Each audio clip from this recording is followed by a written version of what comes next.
변호사는 사업이잖아요. 그렇죠. 그러니까 물론 변호를 가진 사람 못 가진 사람 가리지 않고 다 해봤는데 네. 결론이 뭐냐면은 이게 사업이 잘 되려면은 가진 사람들을 위해서 일을 해주면은 사업이 잘 돼요. 네. 못 가진 사람들을 위해서 일한다는 것은 아무래도 수입료가 적어지고요. 일하는 노력은 거의 비슷하게 들어가는데 그러니까 사업의 방향이 자꾸 가진 사람들을 위해서 간단 말이에요. 네. 이상하다. 법은 정의인데 왜 이 정의가 이렇게 열심히 공부한 것이 가진 사람을 위해서 기여될까? 이런 질문이 있었어요. 네. 사회 질서가 어떻길래? 사회가 생각하는 정의는 뭐길래? 라는 질문, 근본적인 질문이 들었고요. 네.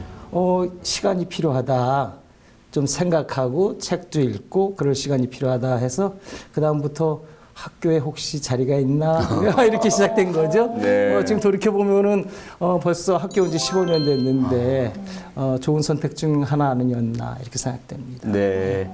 그럼 뭐 연결해서요. 예. 변호사는 사업이다라고 직설적으로 말씀을 해주셨는데 예. 걸어오신 삶을 보면 예. 헌법재판소 연구관도 헌법연구관도 사실은 법조계 중에서는 그렇게 사업적으로 예. 이득이 되거나 많은 명성을 얻는 것도 아니고요. 예. 그다음에 변호사 중에서도 헌법 전문 변호사라면 교수님 말씀처럼 되게 힘들고 어렵고 약한 분들 여기 세상이 왜 이래?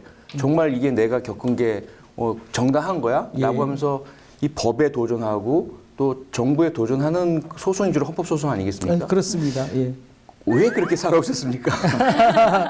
사실은 좀 순수했죠.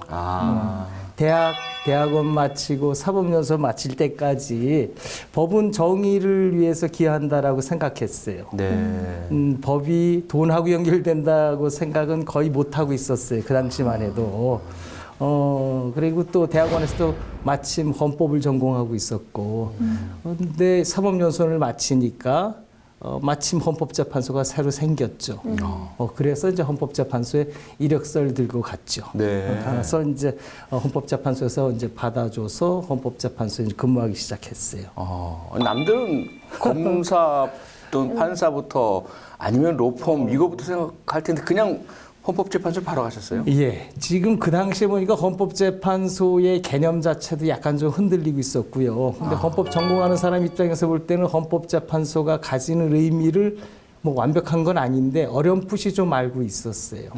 그리고 대학원 때 공부하면서 변호사를 하더라도 이제 사법연수원 이렇게 다니면서 생각할 때 변호사를 하더라도 나는 이제 공법 중심으로 해야 되는데 하면서 행정사건, 당시 행정사건들을 쭉 사건을 보니까 사건화될 사건들이 거의 없는 거예요.